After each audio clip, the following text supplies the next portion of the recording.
যাই হোক, আমি মমতাজুল ইসলাম, আমার গ্রামের নাম ফলদি, আমার থানার নাম দত্তপুকুর, আগে বারাসাত ছিল। আমি যে গ্রামে জন্মগ্রহণ করেছি, আমার কটা বউ, আমার কটা ছেলে, আমার আব্বা বেঁচে আছে কিনা, আমার কিসের বাড়ি, আমি কতটা লেখাপড়া জানি, আমার বয়স কতটা হতে পারে, আমি ছোটবেলায় বদমাইশ ছিলাম কিনা, আগে রাজমিস্ত্রির কাজ করতাম কিনা। আচ্ছা বলুন তো, এটা আপনারা বেশি জানেন না আমার গ্রামের লোক বেশি জানে? কোনটা জোরে বলুন। আমার গ্রামের লোক বেশি জানে। তাহলে আমার খোদ যেখানে জন্ম সেখানকার লোক আমার ব্যাপারে ভালো জানে, তাই তো? এবার বলুন, ইসলাম শুরু হয়েছে কোথা থেকে?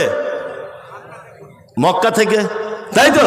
তাহলে মক্কার লোক টাইম জ্ঞান জানে না, আর তুমি জিলাপি হুজুর ইন্ডিয়াতে 3:30-টের সময়তে 4টের সময়তে আসরের আজান দিয়ে তুমি এইখান থেকে টাইম ধরে মক্কাতে নামাজ পড়তে যাচ্ছ, তোমার কাঁচা কুঞ্চি নিয়ে তোমার চাম ছাড়ানো দরকার। কাঁচা কুঞ্চি নিয়ে চাম ছাড়ানো দরকার তোমার। এইসব কথা যখনই আমি বলতে যাই তখনই মমতাজুল ইসলাম বিতর্কিত মানুষ। এই বোকা কোথাকারে, হযরত মুহাম্মদ সাল্লাল্লাহু আলাইহি ওয়াসাল্লাম মক্কাতে জন্ম, মক্কার লোক বুঝলো না 12 রবিউল আউয়ালে ঢোল বাজাতে হয়।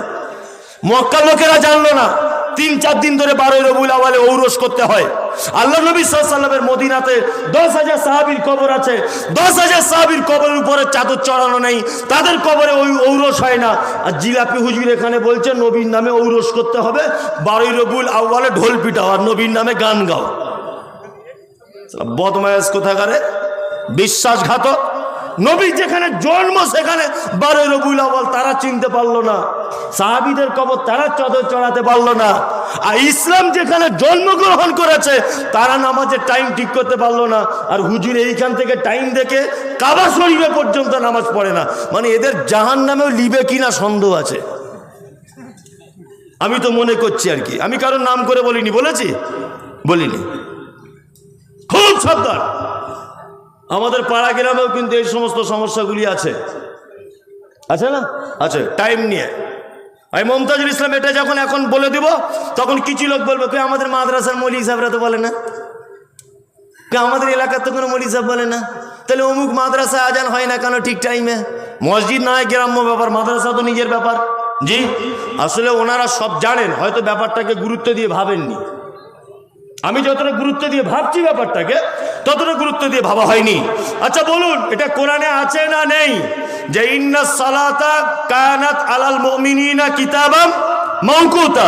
আল্লাহ বলছেন নিশ্চয়ই আমি নামাজকে নির্দিষ্ট টাইমে ফরজ করেছি। আচ্ছা বলুন, তাহলে টাইমের দাম আছে না নেই? টাইমের গুরুত্ব এখানে আল্লাহ দিচ্ছে কি দিচ্ছে না? দিচ্ছে। নামাজ পড়ার নিয়ম কি? আউয়াল ওয়াক্তে আপনাকে নামাজ পড়তে হবে। আউয়াল ওয়াক্ত কাকে বলে? আপনাকে আউয়াল ওয়াক্ত দেখাচ্ছি, আপনি আজ থেকে মনে রেখে দেন। আপনার ব্যাপার, পড়বেন কি না পড়বেন ওটা আপনার ব্যাপার। একটা লাঠিকে আপনি এইভাবে রেখে দেন, এইদিকে ফিরুন, কোনো দিকে তাকাবেন না। একটা লাঠিকে এইভাবে রাখুন, এই লাঠিটার ছায়া যদি একটু পরিমাণে হিলে যায় তাহলে জোহরের ওয়াক্ত শুরু। কি বললাম বুঝলেন? হ্যাঁ, সূর্য একেবারে মাথার উপরে, একটা লাঠি আপনি এইভাবে গেড়ে দিলেন, এই লাঠিটার ছায়া যদি একটুখানি যদি হিলে যায় জোহরের ওয়াক্ত শুরু। তাহলে আপনি এখন লাঠি পুঁতে দেখবেন মোটামুটি 11টা 20 থেকে 11টা 25-এর মধ্যে লাঠি হিলে যাবে। আপনাকে একটা জিনিস বোঝাচ্ছি, ভালো করে বুঝবেন।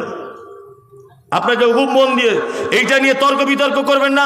আমার এই কথাটা নকল করে বড় কোন আলেমকে জিজ্ঞেস করবেন যে মমতাজুল ইসলাম আমাদের গ্রামের কথা বলে গেছে। আল্লাহর কসম আমি ফতোয়া দিচ্ছি না, আল্লাহর কসম আমি ফতোয়া দিচ্ছি না, আমি জাস্ট আপনাকে জিনিসটা বোঝাচ্ছি, যদি আপনার বুঝ হয় আপনি নিতে পারেন কথাটা। তাহলে আপনি দেখবেন এখন বর্তমানে 11টা 20, 11টা 25-এর মধ্যে লাঠি হেলে যাবে ছায়া। এটা একটা জানা হলো। দ্বিতীয় কথা হচ্ছে এই, একটা লোক 12টার সময়তে মারা গেল, ধরে নেন 11টা 20-তে ওয়াক্ত চলে এসেছে, 12টায় মারা গেল। ওই লোকটা যদি 11টা 20-তে যদি ওয়াক্তে আজান দেওয়া হতো তাহলে 11টা 35-এ জমাত হতো। তাহলে ওই লোকটা ইচ্ছা করলে জমাতে নামাজ পড়তে পারতো কি পারতো না? পারতো। বাড়তো।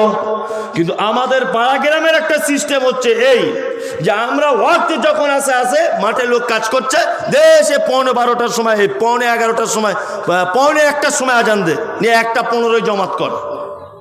অধিকাংশ মসজিদে হচ্ছে না? তা আপনি যে 1টার সময় যে আজানটা দিলেন বা 12:30 আজানটা দিলেন, এই যে লোকটা 12টার সময় মারা গেল, আল্লাহ যদি ওকে জিজ্ঞাসা করে যে ওয়াক্ত চলে এসেছিল, তুই নামাজ না পড়ে কেন মারা গেলি বল, এটা যুক্তি তো এটা টিকবে কি টিকবে না?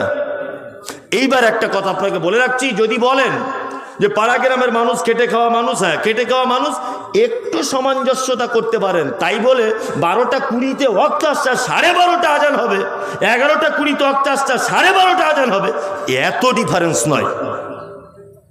অনেক তথ্যবহুল কথা আমি পড়াশুনো করে এসে আপনাকে বলছি, আপনি বিনা পড়াতে বিনা জানাতে আমার কথাটা মাথা মোটা করে হুশ করে উড়িয়ে দেওয়ার চেষ্টা করবেন না।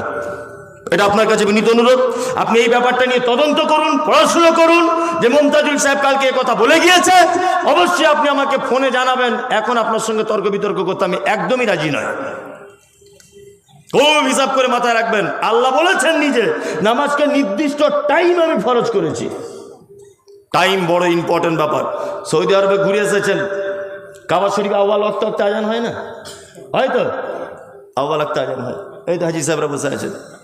তা আপনারা যখন দেখে এলেন তো অন্তত একটু বলুন, গ্রামে বলুন একটু ব্যাপারগুলো, যে আউয়াল ওয়াক্তে নামাজ পড়তে হবে, আউয়াল ওয়াক্তে আজান দিতে হবে। অবশ্যই এগুলো মাথায় রাখতে হবে। যাই হোক।